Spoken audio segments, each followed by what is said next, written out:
Guys, let's get to some questions. C-Milk's over here. I'm going to ask him to, there's his hand. I'm going to ask him to read me some of the super chats so that we can address some of these. And please, be brutal. Ask me whatever you like. Now in Cape Town. Great job and congratulations for your baby. Stay awesome, bro. Thanks, mate. I'm sorry to hear that you're in Cape Town.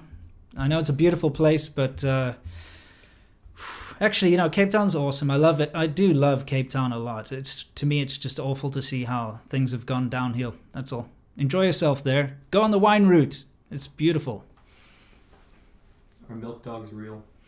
Yes, they are. You can actually look it up. Do a Google search. You'll find an Urban Dictionary reference to milk dogs. I'm having a beer, by the way. Cheers. Yeah, and it's one of my least favorite kinds, IPA. Might as well just have castor oil. Stop. Okay, sorry. What's our next question? Does Taiwan and China have the same culture at this point? Isn't there a kind of cultural divide like Koreans have similarity to a point but slowly diverging? Oh, dude, it's literally like North Korea and South Korea. You could put it like that. Taiwan preserved all the culture and all the religious beliefs. And if you go to the island of Taiwan, you see temples everywhere. You see people praying with their incense all the time, everywhere you go. You see people that believe in the richness of Chinese history. You see dragons and phoenixes and all this kind of stuff all over the buildings. And it's so much more. Then you go to mainland China, and money is the only thing really worshipped there now. Temples and stuff, although they do exist, they're very hollow, and it's just all about money. And all the beautiful cultural relics were either abandoned and left to just disrepair, or actually been damaged, or they've knocked them down to build fake ones instead, or badly renovated. So if you want to see the true Chinese culture, you'll see it in Taiwan, and you'll see remnants of it in mainland China, but it's watered down big time. SerpentZA, in an alternate universe where you never met C-Milk, which country would you have chose to settle in 2019 when China started becoming anti-foreigner? Most probably another Asian country. Obviously, Japan would be at the top of my list. And following that... Actually, no, I'm talking nonsense. Taiwan would be at the top of my list. 100%. And Japan would be like a second. And then any of the sort of Thailand or wherever would kind of be there too. But honestly, yeah, Taiwan. It's the best of Japan and China mixed together, and you still get to be able to speak Mandarin, which I dedicated so much of my life to learn. And on top of that, you get to see the real Chinese culture, which is what kind of drew me to China in the first place. What differences or similarities between Hong Kong and Taiwan in terms of their views towards mainland China? Oh, they're kind of like brothers in a way. You see, Hong Kong is a very solid mix of Britain or the UK and Chinese culture. So you see it mixed, and it mixes very well somehow together. And that Taiwan is, like I said, Japan and China mixed together. So they're kind of distant cousins in a way. They speak a different language. Of course, in Hong Kong, everybody speaks Cantonese, but Hong Kong still kept the traditions. There's a lot more Buddhism. You see more temples. They've got a big Buddha up on the peak and stuff. And so they do share a lot in common. They get along very well. And they both share the same fears of being taken over by the CCP. And that's why Hong Kong is kind of a warning to Taiwan. And they're watching each other very closely. What does your wife think about air pollution in China, since she's a doctor? I think she thinks like anyone else in China. It sucks. Nobody in China actually likes the air pollution. But they don't criticize it often. And they get very defensive if a foreigner criticizes it. And it's simply because of the way they've been taught by the CCP to take offense to anything a foreigner says that's negative about China. But, when it starts to affect people's health, then they start to take notice. Just like that documentary Under the Dome, which you should look up, where a CCTV anchor woman who's very much in love with China and the whole thing, as she should be, her child actually got a respiratory disease from the bad air, and that made her look into it, and she was appalled, and she made that documentary, which later was censored. So look up Under the Dome. I pray that one day mainlanders will wake up and overthrow the CCP. God bless them. Keep up the good works, mates. I do not like the idea of any kind of violence, to be honest. I do hope that there can be some kind of a peaceful resolution in the future. You know, there are a lot of good mainland people that I know, and a lot of them are too afraid to speak out. And you would be too, you know. You have to understand that they have a lot at stake, all right? For someone like me to speak out against the CCP, I suffer their attacks every day. I suffer this ignorance and the fools that go after my family and after my wife and after me. But I'm a foreigner and I've grew up in South Africa and I've dealt with a lot of crap in my life, and so I can stand up to it. But the people in mainland China don't have that luxury. If they start to make noise, I mean, if they've got the courage to stand up and say something, they're much more courageous than you or I. Let me put it that way. I'm not a fan of IPA either. What do you and Sea Milk prefer? Well, Sea Milk prefers IPA. I brought the beer, so yeah. Sea Milk likes IPA. I love lager and Pilsner. So lager's my go-to drink. Yeah. I take sadistic pleasure in knowing that I hurt the feeling of 1.4 billion people by my mere existence. I mean, look, if you go on my Instagram, you'll see I posted a screenshot of some comments that were left like yesterday or the day before, where I'm being accused of hurting the feelings of the Chinese people. And it's incredible, just like you say, it makes me feel incredibly important that me, one YouTuber, has so much power over an entire country that I can hurt them all and make them roll around on the streets crying for their mothers with snot coming out their nose. It makes me feel like I'm powerful, all powerful. And this is sarcasm, by the way, if you don't know. And if you want to not put spotlights on people like me and not make me feel like I've got a lot of power, you shouldn't say things like that. Okay, good. This is, take this with a grain of salt, but I think it's a good talking point. If the Chinese people are not weak, like you said, then why can't they overthrow their government? And it's very important to point out that there's no want for that. Yeah. Yeah, absolutely. The thing is, it's conditioning, really. And China's kind of been this way for a very long time. People are conditioned to just get on with their own little thing. And it's an interesting situation because I suffered from it too, living in China for so long. You feel like everything around you is just grand. You think it's great. You've got these great buildings going up and infrastructure going in, and you can walk around and you feel safe and you feel like no one's going to interfere in your life, and you can do what you want. You can go out and have a party every night and get drunk and walk around, and basically you've got free reign to live a very free existence. So everything seems great, and you don't see a need for change because you kind of leave all the hard work in the hands of the government, and you think to yourself, you know what, they're taking care of everything, I can just live my life, everything's going to be cool.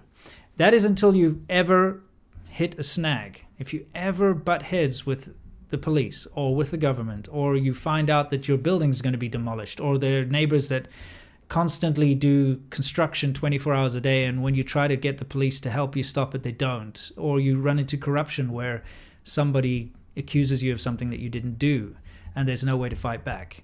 It's only when people get bitten, and you see this happen a lot. Most Chinese people are very content. They don't give a shit about freedom. I'm not even joking here. There are so many of my Chinese friends that are like, who gives a crap about freedom? I don't care as long as I can just do my thing, this and this and this. Because in essence, they are free. Their life is free. But it's only when they try to do something which they can't, and they realize just how caged in they really are and how they really don't have a say in anything around them, that they change their tune. So for instance, when people lose their investments on peer-to-peer lending, and then they're like, What the hell? Why did I lose all this money? I'm just going to go to the government and they'll figure it out. And then the cops start busting into their house saying, you may not talk about this, you may not say this, and they've lost all their savings. That's when people change their mind. But it's too little too late by that point, and there are too few people that this is happening to. And of course, the impoverished people in the countryside, they're just so disconnected from anything else. They don't know that they have any options at all other than just to subsistence live, Anyway, I hope that answered your question. Aloha. Congrats to you and Sasha. Stay awesome. Thank you very much. Super appreciated. I am going to do a very short little video with my wife to give you guys an introduction to my daughter at some point, but just want to keep her out of the spotlight for a little while longer. And I'll explain to you why later, but thank you. inside of the Aegis is, can you tell us about reports of death camps? We're not well versed on that yet. Yeah, look, I don't know if you guys have noticed, but my videos are based on my personal experience. And usually I like to back it up with video footage that I've shot myself. As you probably know, in most of my videos, all the footage that's taken is something I've actually gone out and filmed personally. So I don't like to speculate too much, but what's going on in Xinjiang is a real thing. I can confirm it's definitely real. It's to the extent of how it's going on and all that, I can't be 100% sure. So like I said, I don't want to just go out there and start condemning what's going on. But from what I've seen with my own eyes in Inner Mongolia, which is kind of similar the way that the Inner Mongolians are repressed, it's definitely a real thing. China is trying to dissolve and dilute any ethnic minorities and make sure that they follow the party line 100%. And so what they're doing is they're bringing in Han people to live in ethnic minority areas, to open businesses, to intermingle, to marry the ethnic minorities and stuff, to dilute them, because diversity is the enemy of China. China does not want diversity, it wants conformity. So I hope that answered your question. Thank you for directing me to Simon Yu. Good info and another point of reference, said David N. Yeah, I actually spoke to Simon yesterday because he hadn't, released a video in a while. I was a little concerned, and he's totally fine. I really appreciate people like him because he's very level-headed and he's putting out a good, solid opinion. And he's exactly what I'm talking about in this video. He's a mainland Chinese guy whose feelings aren't hurt. He's not rolling around snot-nosed every time Dolce & Gabbana or, I don't know, some other brand makes a little faux pas and forgets to include the 9- line on their clothing or something like that. So he's a good guy. You should watch him if you want to get, an actual mainland Chinese person's view. Daryl S. says, someone else just said this, but congrats to you and Sasha. All the best to your new daughter, SerpentZA. That's funny. Hey, look, seriously, thank you. It's the reason I'm doing a live stream rather than what I promised last time, the whole sunset Corvette thing that I was going to do, palm trees and all that, is because I have not had a single night's sleep since my daughter was born, and it's been incredibly difficult, as I'm sure any new parent can attest to. Yeah, exactly. So I'm just basically, for the first week, you're basically keeping the infant alive. You're like life support for an infant, so you have to watch them 24/7 and make sure they're okay. That's why I had to do a live stream this week. Back to normal next week. The Mac says, what do you think will be the eventual outcome in Hong Kong? I think you might have changed your position a bit on this after the new developments. It's tough to say. This is actually what brought on this idea of this video, to be honest, is because as soon as that thing was signed by Donald Trump, what is it called again? It's like Hong Kong Freedom Act. Yeah, the Hong Kong Freedom Act, whatever it is. Yeah. Well, he signed off on it. But as soon as he signed off on it, you started to get those reports where it's like, you will suffer severe consequences. You've hurt the feelings of the Chinese people. That's exactly why I did this. Because, again, I was like, oh, really? Once again, little babies have to go running around screaming to their mother again. And thanks. Yeah. And look, on top of that, it's ridiculous how often the CCP will threaten severe consequences. They're constantly doing that, and they never follow through, just like they never follow through on their other promises. Things like, we're going to stem the flow of fentanyl to the USA. They don't. In fact, they ramp it up. When they say, we're not going to militarize the South China Sea, guess what? They're installing missile sites and airstrips and things like that. Whenever they say they're going to do something, we're going to stop letting factories pollute the farm countryside. Nope, it just gets worse. And that's just the CCP. They don't follow through with their promises, and that's also promises of threats. You know how you like analogies? Yes. In China, the CCP promises something, it's like they take slugs and turn them into bird-shot and just go ape. Yeah. Literally just launch. They do. They absolutely do. Okay. Yeah, it's really annoying, to be honest, because there's so many double standards when it comes to what the CCP promises, and every time the feelings of the Chinese people are hurt, you can definitely find ways that they've done way worse to other countries in Africa, or done other things to other people, stolen IP or something. The rest of the world should be saying, China's hurt the feelings of of the world. They don't. They never do, because they're not petty, and the rest of the world is strong enough not to go crying to mommy Xi. Anyway, yeah, Mommy Xi. Yeah. Yeah. Justy Berger, have you read General Robert Spalding's book about China's stealth war? No, I haven't. To be honest, I never wanted to get political, but a subscriber once left a comment for me a long time ago, because I was always very adamant. I never want to talk about politics, because it was a wise thing to do, because while living in China, if you talk about politics, you are screwed. I know people that have been deported because they spoke about politics on their Facebook page or on YouTube, things like that. So I was always adamant, no politics, no politics. And someone left a comment which stuck with me. He says, "You may not care about politics, but politics cares about you." And you may ignore politics, but politics won't ignore you. And that's pretty much what's happened in this situation. And that's why I'm more political these days, because I'm sick and tired of it. I'm tired of seeing my Chinese family and friends have to suffer these societal ills. And I want to talk about them. I want everybody to know about what's going on there, because the more we talk about it, the more things can be done about it. Amen. Amen. Anime Rota says, thinking of investing your YouTube millions in Otaku magazine again? Have I got an editor for you? Now, I want to just on the side answer this very quickly. If you think we're making that much money, yeah, you are delusional, but I appreciate it. Yeah, that's something else I want to dispel. Is there's a narrative in amongst the nationalists and the Chinese government is pushing this at the moment, is that people like me and CMilk and other YouTubers who talk about China, that we make money by saying negative things about China, that YouTube somehow rewards people that say negative things, but penalizes people that say positive things. That's bollocks. Okay, my videos get demonetized just as much if I make a positive or a negative video. We're both at 50%. Yeah, 50% of my videos are being demonetized, 50% were monetized. And the same goes with our other channels. Oh, yeah. Just don't mention even the podcast. The podcast's got 3 monetized out of all of the videos we have. Okay? That's just the way it goes. It's the way the cookie crumbles. Everyone on YouTube suffers demonetization these days because YouTube is super sensitive. And honestly, it doesn't matter, positive or negative. It's all the same. Yeah, but how many times have we called them out and said they have an agenda? Yeah, it's nonsense, yeah. Mr. Metal Eyes, thank you very much. Mark Reefer says, have a cigar, mate. Hope mom and dad are doing well. What are your thoughts on the CCP making it to 2047?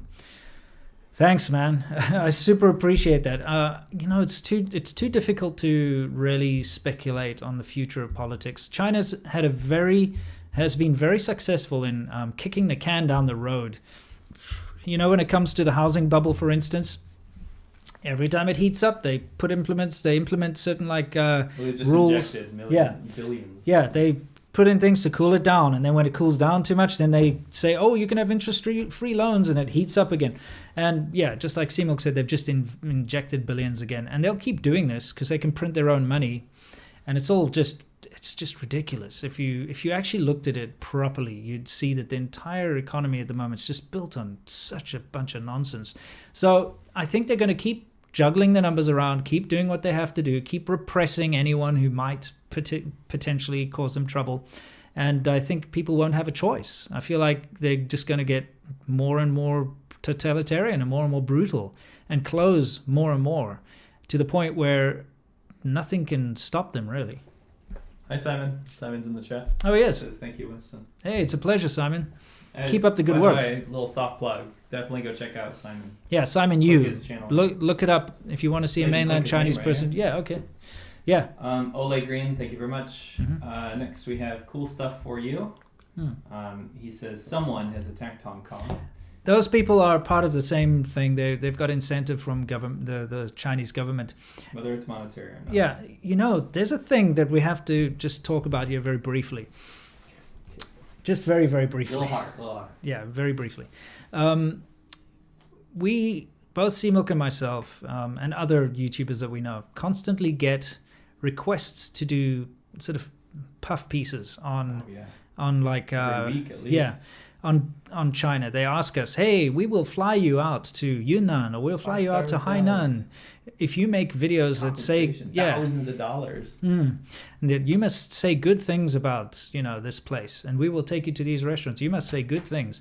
So they've got incentives to get foreign influencers like ourselves to trumpet China, to say how good China is or how beautiful the tourist attractions are and stuff. You and I have both been invited to like government meeting incentive type things to dozens of times.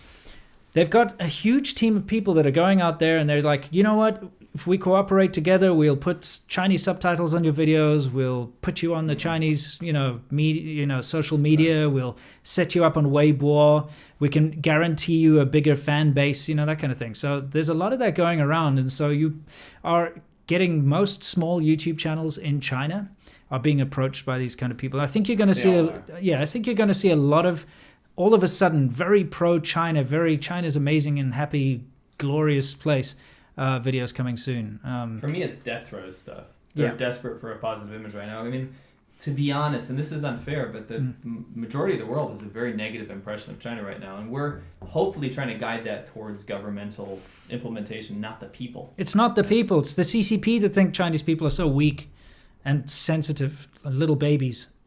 Anyway, yeah. Jeremiah Johnson says, thanks for helping me and my Sino-American relationship. Sino, sorry. You guys rock. Congrats to you and Sasha. Thank you for having, or hope you had a happy Thanksgiving. Beer money and some silver bullets on me. Thanks. Coors Light. Thanks, mate. I love Coors Light. It's better than IPA for me anyway. Not for me. Yeah. Kostas Savikis. Yeah. Sad and ancient culture turns so corrupt, giving up all for financial gains for profit. Is there any hope for future next generations? It was always like this, to be fair.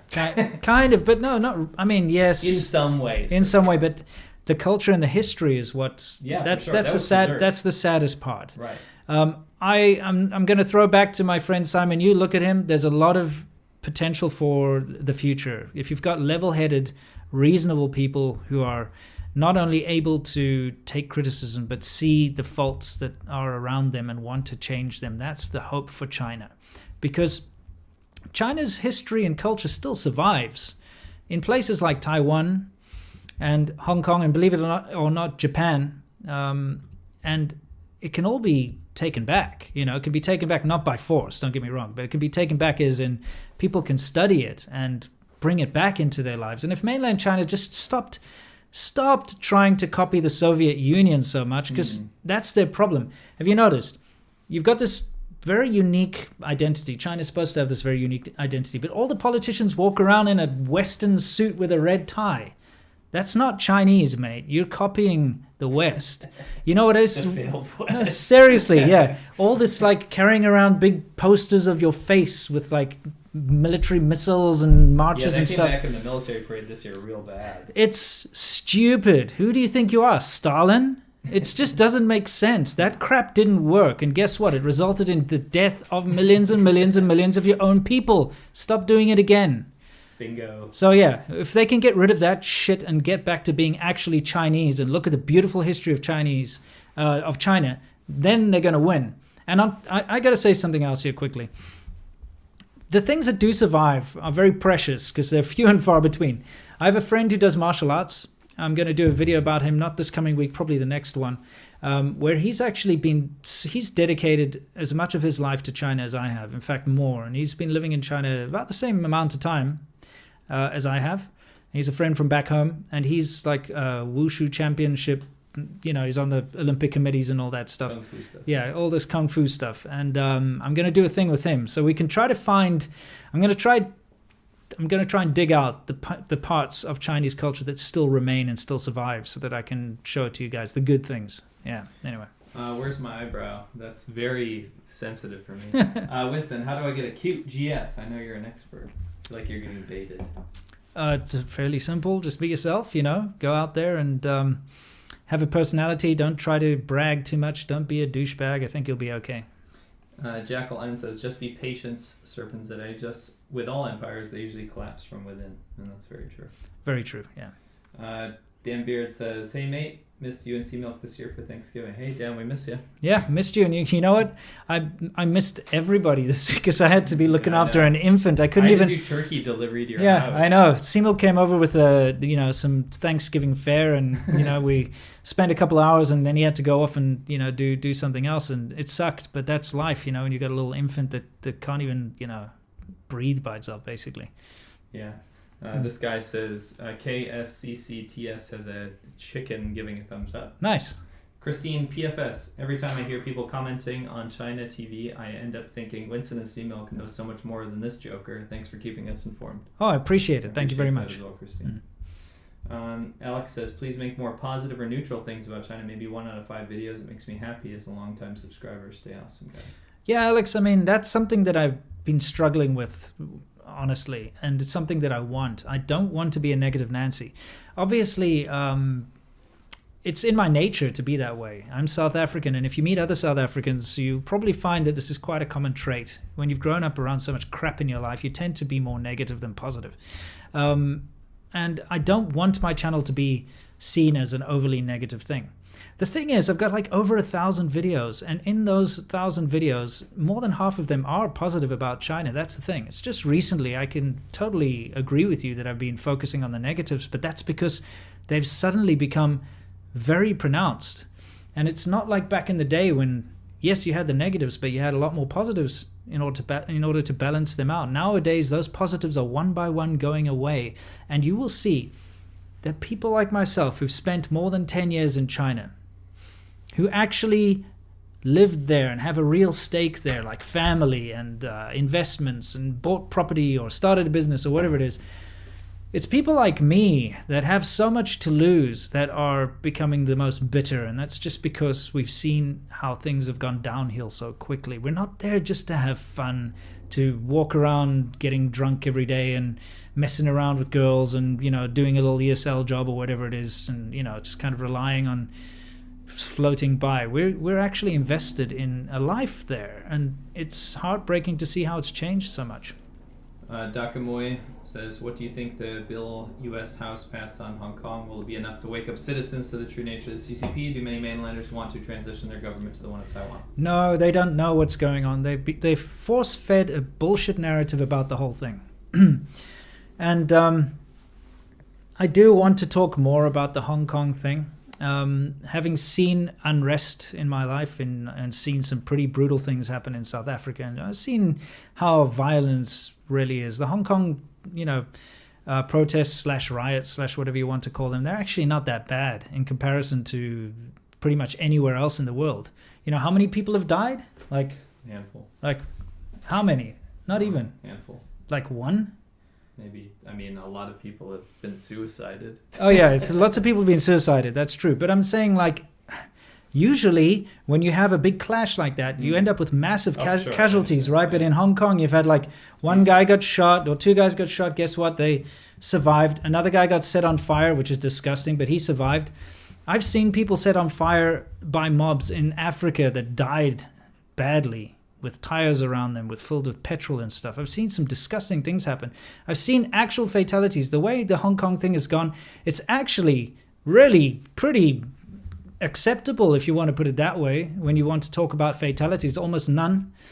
It's been, for the most part, quite peaceful. There have been horrible outliers who've wanted to resort to violence, both on the police and the protester side.